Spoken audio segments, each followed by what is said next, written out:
Réflexion sur la réintroduction de la peine de mort, consultation sur l'immigration. Le Premier ministre hongrois n'en est pas à sa première provocation. Viktor Orban est ainsi venu s'expliquer au Parlement européen le 19 mai dernier face à des eurodéputés divisés. Alors, acceptable ou non la position de la Hongrie? Nous avons posé la question à M. Esteban González Pons, député espagnol du groupe du Parti populaire européen, et à M. Louis Michel, député belge du groupe des libéraux. Ça ne correspond pas du tout aux valeurs de l'Union européenne, ça ne correspond pas au traité, mais c'est d'ailleurs sanctionnable en réalité. Et je pense que la résolution qui a été votée aujourd'hui est une condamnation sans appel de ces propos, mais aussi de ces tentatives de modifier les lois de manière à être totalement en désaccord avec les valeurs européennes auxquelles ils ont adhéré. Le señor Orbán a dicho que está en contra de la pena de muerte y ha rectificado sus declaraciones. Creo que cuando un político que está todos los días diciendo cosas se equivoca y rectifica, hay que tener en cuenta su rectificación. Viktor Orban a déclaré que la Hongrie doit pouvoir décider de ce qui se débat ou non en Hongrie. Qu'en pensez-vous? Monsieur Orban oublie qu'il est dans l'Europe, que à ce titre, la Hongrie s'est soumise à une série de règles et surtout aux traités et aux législations européennes. Et manifestement, ça ne fait aucun doute, il est en contravention avec les traités. Et moi, je reproche fondamentalement et au Conseil européen, mais aussi à la Commission, de rester beaucoup trop passif par rapport à des dévoiements d'un pays qui fait la honte aujourd'hui de l'Europe.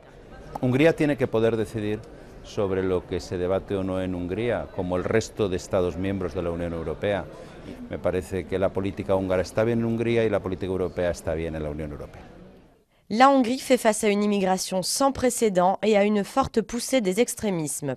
Pensez-vous que cela explique les prises de position de Viktor Orban? Non, je pense que M. Orban, ce n'est pas ça qui l'inquiète. M. Orban, en fait, instrumentalise la migration et le phénomène migratoire de manière totalement populiste pour se faire bien voir, parce qu'il pense que c'est populaire. Il exalte, dans le fond, le sentiment raciste et xénophobe. Il exalte les peurs, il exalte les craintes des gens, et donc il joue avec ça de manière tout à fait sordide, antidémocratique, scandaleusement dangereuse. Il sait qu'il y a un parti qui lui taille des croupières sur son extrême droite et donc il court après ce parti-là.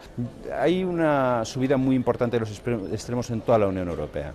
La ha habido en Francia, la ha habido en Gran Bretaña, en España está creciendo la extrema izquierda, en la extrema izquierda está en el gobierno en Grecia, extrema izquierda y extrema derecha están subiendo en toda Europa, no solo en Hungría. Y yo no acepto que la inmigración sea una causa para que crezca el extremismo. Es más bien el escepticismo o la falta de soluciones que ofrece la Unión Europea. Que pensez-vous du vote d'aujourd'hui et que peut faire l'Europe concrètement face à ce genre de situation? C'est un vote important parce qu'une majorité relativement confortable du Parlement a condamné ses propos sur la peine de mort, condamne son enquête ou son soi-disant sondage sur la migration d'ailleurs je suis absolument abasourdi de constater que le PPE continue inexorablement, de manière tout à fait butée, bornée, têtue, de défendre M. Orban. No creo que el gobierno húngaro esté haciendo nada que no deba para recuperar sus votantes, como tampoco creo que el Parlamento Europeo sea el sitio donde haya que hacer política húngara cuando se pierden las elecciones.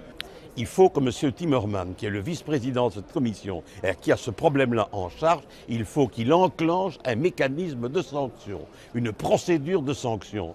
C'est ça qu'il doit faire. On ne peut pas rester comme ça, indifférent par rapport à quelqu'un à l'intérieur de l'Europe qui est parfaitement en contravention avec les traités. Quand je pense que l'Europe est tellement prompte à donner des leçons au monde entier en termes de droits humains, que fait l'Europe aujourd'hui?